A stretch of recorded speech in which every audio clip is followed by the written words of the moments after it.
Team India captain Rohit శర్మపై Sanjay Manjrekar ఆగ్రహం వ్యక్తం చేశారు. ఆస్ట్రేలియాతో 4వ టెస్టులో రోహిత్ శర్మ ఓపెనర్గా బరిలోకి దిగడాన్ని తప్పుబట్టారు.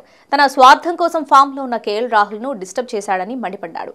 మెల్బోర్న్ వేదికగా జరుగుతున్న ఈ మ్యాచ్లో ఓపెనర్గా బరిలోకి దిగిన రోహిత్ శర్మ 5 బంతుల్లో 3 పరుగులే చేసి చెత్త షాట్తో వెనుతిరిగాడు.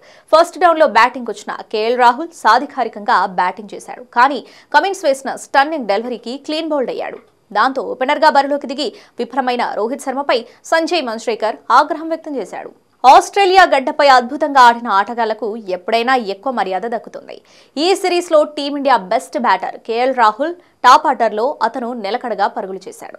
ఇక రికార్డు భాగస్వామ్యాన్ని కూడా అందించాడు. కానీ రోహిత్ శర్మను ఫామ్లోకి తీసుకొచ్చేందుకు రాహుల్ను టీమిండియా మేనేజ్మెంట్ ఓపెనర్గా తప్పించింది. నా దృష్టిలో ఇది ఘోర తప్పిదం. మీడియా సమావేశంలో రోహిత్ అద్భుతంగా ఆడుతున్న యశస్వి జైస్వాల్, కేఎల్ రాహుల్ ఓపెనింగ్ జోడీని విడదీయమని చెప్పాడు. కానీ ఈ మ్యాచ్లో ఆ జోడీని విడదీసి రాహుల్ను డిస్టర్బ్ చేశాడు. ఇలా తన స్వార్థం కోసం రాహుల్ని ఇబ్బంది పెట్టడం సరికాదు అని సంజయ్ మంజ్రేకర్ విమర్శించాడు.